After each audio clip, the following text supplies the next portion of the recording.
Video footage দেখে 9 জন হত্যাকারীকে চিহ্নিত করা হয়েছে এবং গ্রেফতারও করা হয়েছে।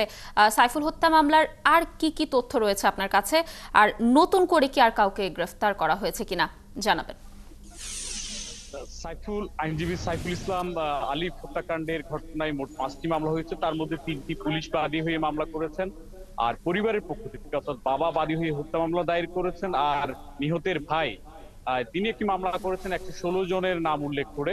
এই মোট 5টি মামলায় এখনো পর্যন্ত 39 জনকে গ্রেপ্তার করা হয়েছে। নতুন করে এখন পর্যন্ত আর কাউকে গ্রেপ্তার করা হয়নি। তার মধ্যে 9 জনকে হত্যা মামলায় এর মধ্যে আটক গ্রেপ্তার দেখানো হয়েছে, আর বাদ বাকিদের যে মামলাগুলো রয়েছে সেখানে তাদের গ্রেপ্তার দেখানো হয়েছে। পরিবারের পক্ষ থেকে দৃষ্টান্তমূলক শাস্তি যেমন দাবি করা হয়েছে, পাশাপাশি যারা এই ঘটনাগুলো ঘটিয়েছেন, নির্মম হত্যাকাণ্ড ঘটিয়েছেন, তাদেরকে চিহ্নিত করে দ্রুত আইনের আওতায় আনার তারা দাবি জানিয়েছেন।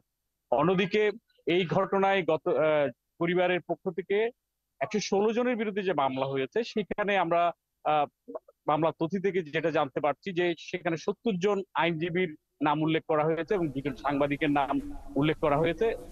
এটাতে মূলত হচ্ছে আইনজীবীদের উপর হামলা ভাঙচুর এবং আহ ওখানে একটা পরিস্থিতি তৈরি করা, এই অভিযোগগুলো আনা হয়েছে। ককটেল বিস্ফোরণ, এই অভিযোগগুলো আনা হয়েছে।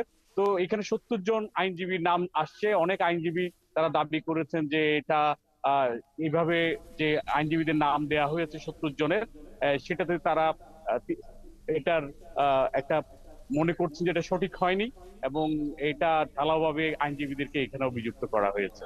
তো এটা ছিল যে 116 জনের বিরুদ্ধে ভাঙচুর সহ অন্যান্য যে আইন শৃঙ্খলার কাজে সমস্যা তৈরি করা এবং আইনজীবীদের উপর হামলার যে মামলা সেটা বিষয়ে। আর আজকে আইনজীবীদের পক্ষ থেকে তারা বার অ্যাসোসিয়েশনের পক্ষ থেকে একটি শোক র্যালি হবে বলে আমরা জানতে পেরেছি, এবং তারা বলেছেন পরবর্তীতে তারা তাদের বার অ্যাসোসিয়েশনের যারা কর্মকর্তারা আছেন তারা বৈঠক করে পরবর্তীতে এই হত্যাকাণ্ড বিষয়ে তাদের কর্মসূচি ঘোষণা করবেন, আর দুটোই এই শোক র্যালিটি অনুষ্ঠিত হবে। তো সব মিলিয়ে এখনো পর্যন্ত সে আগের মতোই 39 জনে গ্রেপ্তার আছেন, নতুন করে কাউকে গ্রেপ্তার করা হয়। তো এটি ছিল এই মামলার বিষয়ে সর্বশেষ। প্রণবেশ, ধন্যবাদ আমাদের সাথে যুক্ত থাকার জন্য। দর্শক, যেমনটি জানাছিলাম, চট্টগ্রামের আদালতে আইনজীবী সাইফুলের নিহত হওয়ার পর 2টি মামলা ইতোমধ্যে দায়ের করা হয়েছে এবং সেই সাথে 9 জনকে চিহ্নিত করে গ্রেফতারও করা হয়েছে। আমরা জানছিলাম সর্বশেষ তথ্য আমাদের সহকর্মীর কাছ থেকে।